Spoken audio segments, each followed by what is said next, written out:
Hi, Denelle. Thanks for your time. It's a pleasure to introduce to Vottun community to Denelle Dixon, CEO of Stellar Development Foundation, a non-profit organization using blockchain technology to unlock the world economic potential by making money more fluid, markets more open, and people more empowered. Thank you so much for having me. I just wanted to jump in and say thank you for having me. It's nice to be here. Thanks, Denelle. I'm super happy and very excited to have this chat with you, one of my references and the few women leading the crypto world. For the audience, I am less famous than you, Denelle. I'm Marta Valles, co-founder of Vottun, one of the startups working in the Stellar ecosystem, and I think that leading the Web3 ecosystem in Spain. I just want to introduce a little bit before to start the questions for the audience to explain that we started working with Stellar a couple of years ago when we started looking for the best blockchain technology in payments. We contacted Stellar Foundation and you gave us a lot of support on developing a cross-border payment solution for intercompany payments of big corporations, tested in the first fintech sandbox of the Bank of Spain. And now, questions. Denelle, ¿cómo estás? Oh, bien, gracias. Ah, bien. ¿Hablas español? Sí, un poquito. Wow, I'm surprised. ¿Has estado alguna vez en España? No, no en España, solo en California. Have you ever been in Spain? Oh, sí, sí. I thought you said studied. Yes, I've been to Spain many times, of course. Okay. As an icebreaker, I'm thinking it's going to be easy for you. I'm going to test you. I have two questions, okay? What's the tastiest food you can find in Madrid? Spicy tacos, churros with chocolate, or sushi rolls? Well, mine out of those three, my favorite would be the churros con chocolate. Perfect. And question two, what famous dance can you see in Madrid? Hip hop, flamenco, or ballet? Flamenco? Yes. Good. I see you're ready for Madrid. Okay. So now let's get a little bit more serious. Let's dive into what's cooking at the Stellar Development Foundation. The Stellar Development Foundation is all about helping the underprivileged by providing financial tools through the Stellar network. Denelle, what are some of the social projects that your foundation has sponsored that you are most proud? That's a great question. I think that the one that is ever present in my mind is the work that we do with aid organizations to really deliver aid into countries that are in need, the Ukraine with the UNHCR, but also we're looking at other countries and many other aid organizations that we're working with. I love the work that we've done there because it demonstrates the value of the technology and the strength of the technology, but also really gets to the human side of it. And so that makes me just really proud of what we're doing. But I'll also say that one of the things that I find most important about our work is really the outreach to developers all over the world, because we can build and support technology, but we are not the creators of all the different needs and solutions that developers have. And so what I love is like the Stellar Community Fund and the fact that we reach out to small organizations, large organizations all over the world to be able to advance their creative ideas. So that just makes me super happy all the time when I see all the creativity that comes onto the network. And even more so, I think that we'll see a lot of that in Sorbonne, which is what we're really excited about for Meridian this year as well. Thanks, Denelle. The Stellar Development Foundation is all for regulation for crypto. You spoke in front of the US Congress about it. Europe now has MiCA regulation out. In the US, things are still unclear. What do you think is needed regarding regulation? Yeah, I think that the most important thing, I think MiCA is a really great example of the kind of regulation that's at the principled level. What we need to see is stablecoin regulation. It's really, really important to us domestically in the US to be able to have like that solid foundation for lots of players to get involved in this ecosystem.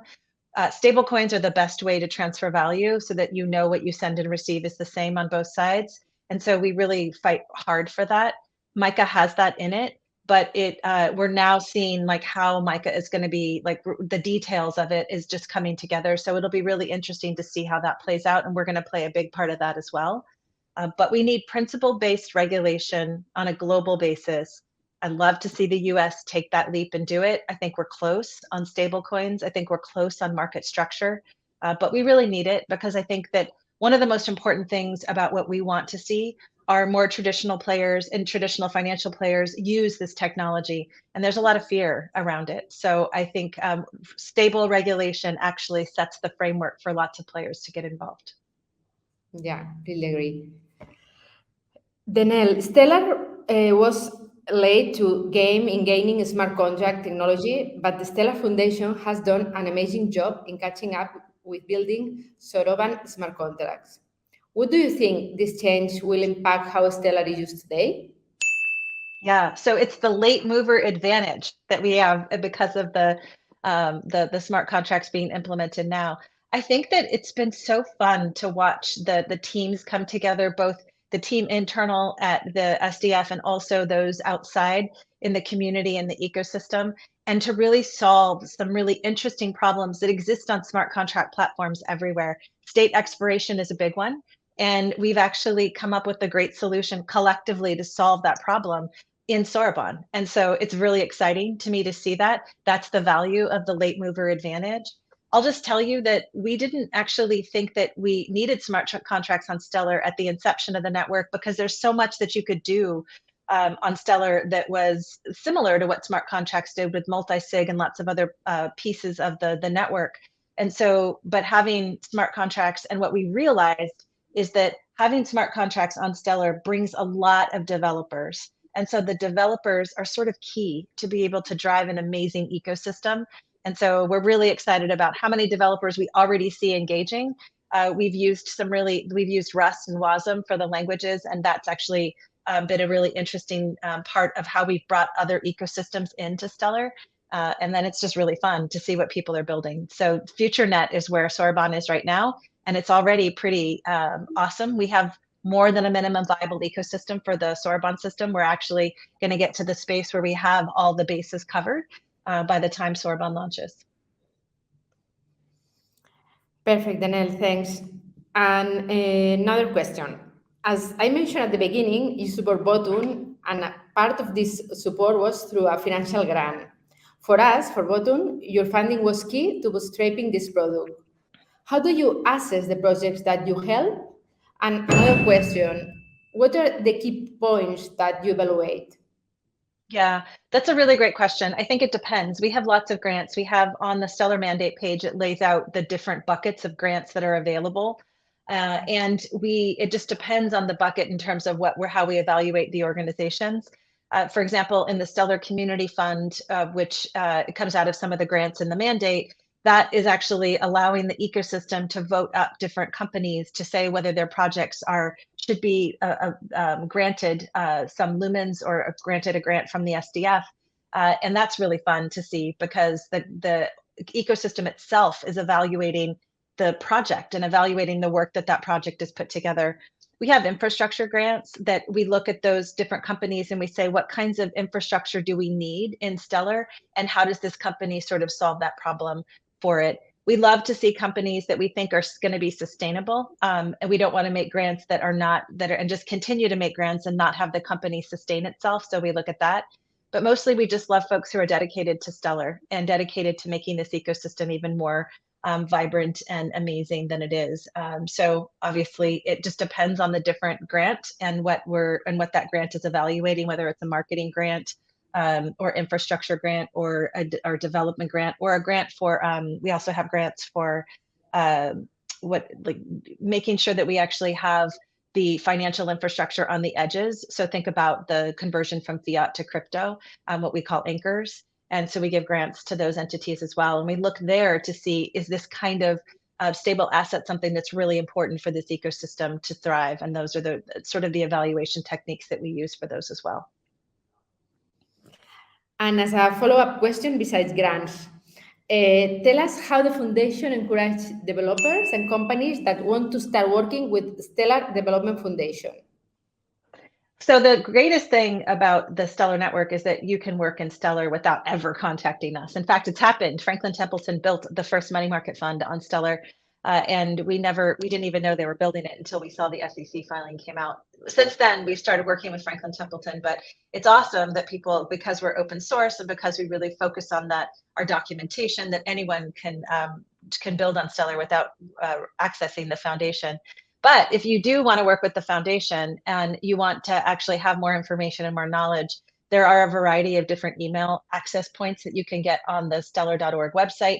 And you can that way you can reach out to different parts, the marketing part, the legal part, the business development teams. And hopefully there's enough players in the ecosystem that already touch organizations like yours that can give you like the name of a contact internally. But we love to get outreach from all parts of the ecosystem, and all in new companies. We are just so excited to bring them in. Super.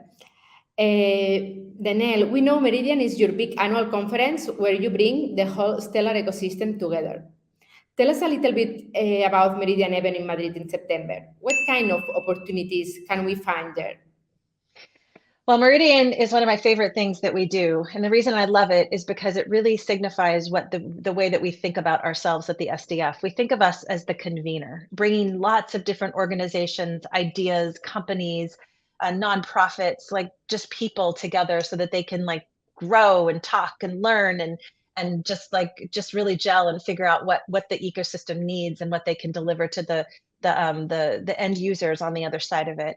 So that's what Meridian is, and I think this year we're focusing on unleashing human potential or unlocking human potential, and that is a lot about what Sorbonne is from a development standpoint. It is looking at creating this infrastructure that allows anybody to build and be creative and bring developers like to this really open greenfield space to be able to do what they want. And so that's one thing that we're going to focus a lot on is Sorbonne, and really connecting people and just talking a lot about how this ecosystem needs to grow and flourish. There's also going to be regulatory discussions there with regulators from different parts of the world, which I think will be really interesting. Idris Elba is going to be there, which I'm super excited about, the work that he does with his foundation, the work that he does just really focusing on West Africa, and really trying to bring the creativity that he has and the values that he focuses on with creativity to life with other folks in West Africa and other parts of the world is really important. It's a lot of what we want to focus on is putting the tools in people's hands to be able to support the growth that they see for themselves. And so that's the kind of stuff we're going to have at Meridian. I'm so excited to be in Madrid. I love Madrid. I think I love Spain generally. And so just to be there and to have local developers and local companies that want to be a part of this ecosystem attend is just a really fun thing for us. In fact, I wanted to ask you about Idris Elba because I didn't know how he got involved with the Stellar Foundation, but now I know a little bit more about that because it was, oh my God, he's an actor. He's an actor, but he is like a UN ambassador. He's just really connected to creating opportunities for humans using their own talent and drive. And that's essentially what the Stellar Network can allow people to do. So it's like a really nice connection point. Super. And Denelle, and as a woman in tech, I think that we need more women or diversity in general in our world. In fact, I think that in Vottun we are 90% guys at the moment because there's no way to find women. What will you say to girls and minorities to get them into tech or crypto? I think that, first of all, we need to improve that 90% number from Vottun. It's impossible. There's if you're looking for someone, there's only applications of men, and said, oh my God, there's no. I think that part of this is because traditionally crypto, and particularly right now in the regulation in all parts of the world, it's been really challenging for people to feel secure about the future of crypto and blockchain. And I think that that's part of it. I think, I saw this in the early days of technology. I was one of the early, when I went into Web 2 and Web 1 technologies a long time ago, it was very few women in that space too. So I think that women like to see security and they like to see like future growth of a space before they jump into it, which I totally understand. I just want to like say out loud and yell it as much as I can. There is future growth, future opportunity. There is stability in this space. This space is really remarkable. The technology allows for so much opportunity, and the technology is actually the thing that we should be talking about. I mean, that we shouldn't be talking about, we should be leveraging and showing the value of it. And we're seeing a lot more of that now. And I think as a result of that, we're going to see a lot more diversity come into blockchain and crypto. And I think we already have. And I think it was just the fact that so much of it was, is this an industry that's like ready for stability and ready for maturity? It is, we're here. And so I suspect that we're going to see a lot more. I already have seen a lot more women who are taking active roles in this space, which makes me so happy. So anybody who has questions or anything about it, please reach out to me. And I'm happy to be your mentor and to talk to you about what you can do for the future in this space, because there's so much. Perfect, Denelle. And last question. Short and medium term vision of our industry. Long, is impossible. What do you expect for 2024 and in 4 years from now? I like these questions because it actually makes you think about like what you want to see. And so I like to think about what I want to see and hope and then make it happen. That's the way that I look at it. And so for 2023, I think we're going to create a lot more stability from a global standpoint in terms of regulatory stability, and which I think is going to just lay this really awesome foundation for the industry at large. I think by 2024, we're going to see a lot more players that are traditional financial players enter this space, because we'll have already laid the foundation from a regulatory standpoint, which is what's holding them back right now. And what I mean by that is they're going to leverage this technology as just another rail for them in their financial markets, in their financial, the services that they offer, which is exactly how this one should think about crypto and blockchain, is it's just another rail. It's a really awesome rail that connects the world in a very different way. But that's what I see for 2024, more players coming into this space. And honestly, I think 4 years from now, I mean, it's hard to judge this, but what I think about 4 years from now is that we're going to not be saying, what do we do with crypto and blockchain? It's going to just be this technology that's leverageable and used by so many organizations. It's not going to be mainstream yet. Mainstream is going to take a bit longer, but it's going to be really close to mainstream. I'm hoping that even point of sale is something that we'll actually see more and more of in certain regions with the use of this rail. So I'd like to see that it's certainly 4 years out. And I think, we have the opportunities, we have all the foundations to do it, and we just need to make it happen. Yeah, completely true. Denelle, it was truly fascinating to discuss all the exciting things that lie ahead. Looking forward to what the future holds. I can't wait to see you and your team in Madrid. The Meridian event is going to be awesome. Thank you so much for the interview. A pleasure. And see you in Madrid, Denelle. Yes, thank you. The pleasure is all mine. I'm so happy to be here, and I'm so happy to see everyone in Madrid. It's going to be a blast. We also, just so you know, Meridian is also a really fun party. It's a great place to get together, hang out with everyone, and we just have a lot of fun. So I look forward to seeing you all there, and thank you so much for your time. Thanks, Denelle.